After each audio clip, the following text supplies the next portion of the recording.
Hello बच्चों। इसमें लिखा है particle is fired from point A diagonally in a diagonal plane of a building of dimension 20, 15 and 12.5 meters. Just clear the roof diagonally and falls on the other side of the building at B.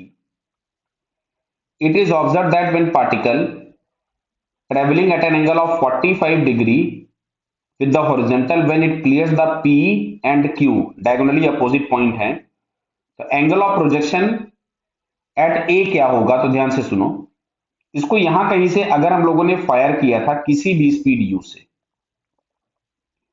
और ये जो angle of projection जिसको हम कुछ भी theta लिख रहे थे, इसका एक कंपोनेंट होगा हॉरिजॉन्टल में और एक कंपोनेंट होगा वर्टिकल में। क्लियर? तो अगर हमको इसके वर्टिकल और हॉरिजॉन्टल कंपोनेंट्स मिल जाए तो काम बन जाएगा।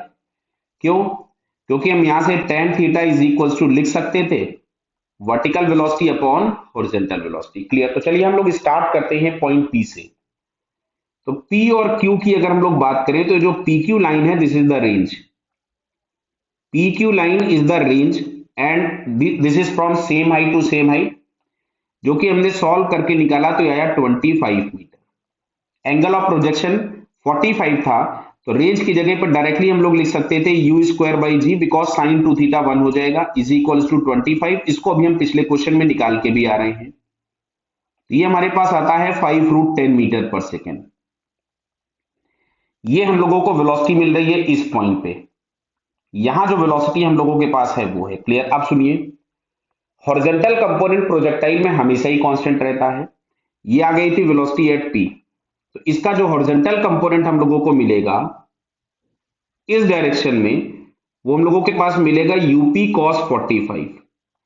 यानी ये जो यू एच है हम लोगों के पास हॉरिजॉन्टल वाला, ध्यान से देखिएगा, तो हॉरिजॉन्टल वेलोसिटी तो हमेशा ही कांस्टेंट रहती है और वो हम लोगों के पास होगी कॉस ऑफ 45। क्लियर है? बताइए।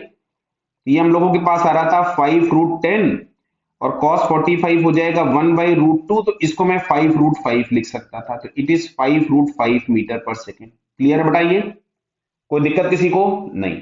अब सुनिएगा, वर्टिकल इनिशियल वेलोसिटी कुछ भी ये थी।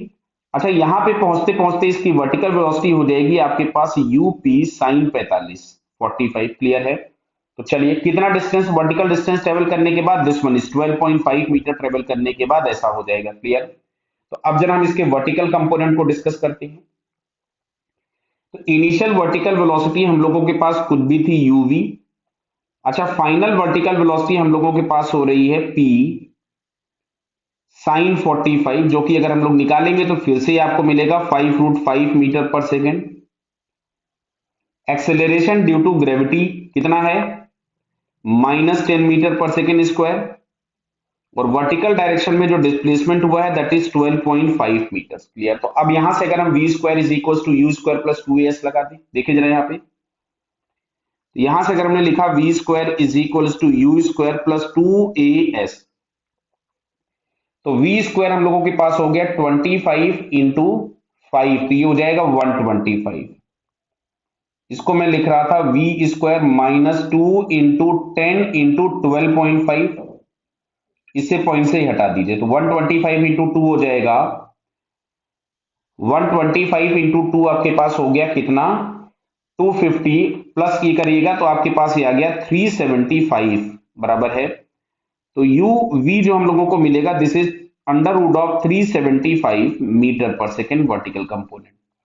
बात पहले हो चुकी है कि projection angle tan theta is equals to हम लोग लिख देंगे यहां से vertical component upon horizontal component, तो इसको हम लिख सकते थे √of 375 अपॉन, क्या दिख रहा है? इसको अगर हम लोग रूट के अंदर ही लिख दे तो ये 125 हो जाएगा, बराबर है। तो ये अगर ये 125 हो गया तो यहां से अगर हम लोग इसको सॉल्व करेंगे तो हमको मिल रहा है √3। तो tan of theta is equal to √3, तो थीटा इज इक्वल टू क्या हो जाएगा? 60 डिग्री। तो यहां से 60 डिग्री हम लोगों के पास करेक्ट आंसर जो कि थर्ड ऑप्शन में दिया है, सो इस करेक्ट आंसर इज 3। ओके बेटा, क्लियर हुई होंगी सारी चीजें। तो पी से स्टार्ट करके हम लोग पीछे की तरफ में जाकर के हमने चीजों को कैलकुलेट किया। ओके बेटा, ऑल द बेस्ट।